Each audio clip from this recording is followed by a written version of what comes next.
primer amb tren i després amb una furgoneta DKB amb alguna caixa de conyac a l'equipatge. Eren els inicis de la dècada dels 60 i Josep Lumbreras invertia una gran part del seu temps a anar a les fires europees a fer promoció del sector.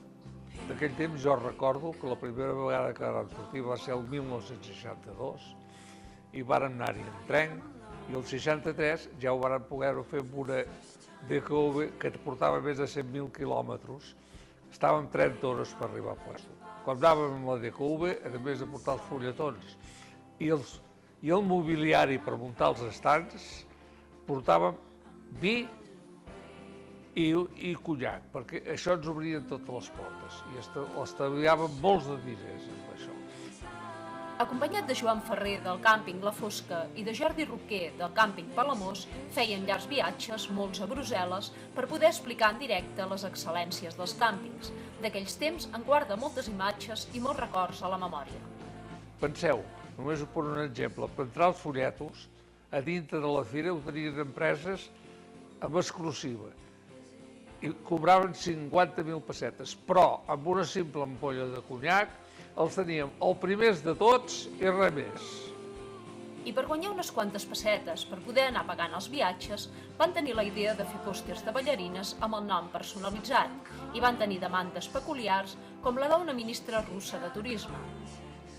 Nosaltres ens en vam donar compte, a l'arribar allà el 1962, que era puesto que havies de mirar de fer una mica de comerç. I amb això l'única idea que se'ns va ocórrer, com a espanyols, va ser portar pòsters, tothom ho recordarà aquell temps, que d'aquí ja es feien, de bailarines i toreros. Hi havia un lloc que hi posaves el nom del que te l'encarregava. Amb això va haver-hi una cosa molt curiosa, va passar la ministra russa de turisme i quan va veure això va deixar el sèquitu que l'acompanyava, va venir amb nosaltres i ens va encarregar un pòster amb el nom del seu marit. Nosaltres no érem pas tontos i vam demanar amb una altra senyora com se deia ella i en vam fer una per ella i els hi vam anar a portar a les 5 de la tarda a l'estat de Rússia. El 1962 va obrir un petit càmping al Pla de la Torre de Calonja i el mateix any va obrir les portes al càmping internacional de Palamós. El va posar en marxa en una finca de 10.000 metres quadrats que a poc es van ampliant fins a arribar als 55.000, amb 452 unitats d'acampada i envoltat d'un entorn idíl·lic. Jo, quan vaig començar el càmping, va ser el 1962, i per cosa familiar em vaig fer dos a la vegada.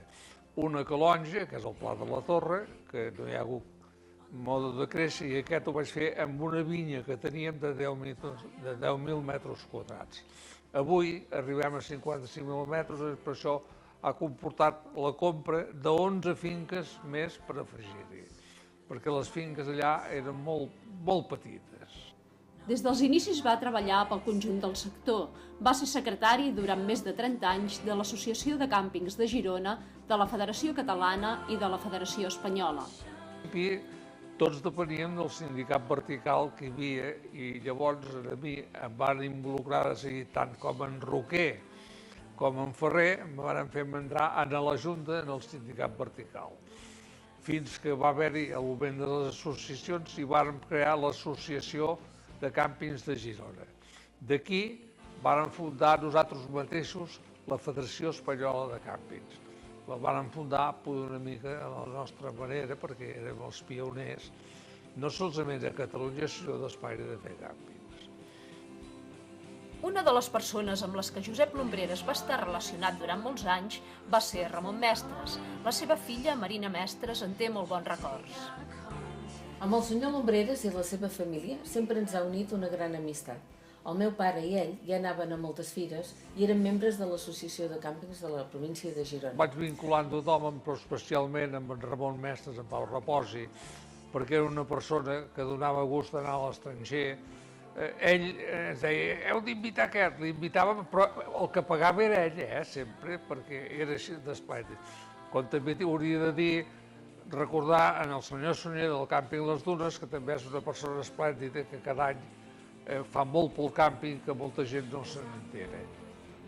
Amb 82 anys, continua al capdavant del negoci conjuntament amb els seus fills. Els seus càmpings estan inclosos entre els recomanats per la prestigiosa guia alemanya DAC. El 1989 va rebre la Medalla de Turisme de Catalunya i el 1992 la Medalla de la Federació Espanyola d'Empresaris del Càmping. El Càmping Internacional de Palamós té el Diploma Turístic de Catalunya 1985. Crec que es mereix del tot aquest premi perquè tota la seva vida l'ha dedicat al nostre sector i sempre ha estat al nostre costat. Gràcies a persones com ell, els càmpings avui en dia estem en el lloc que ens mereixem.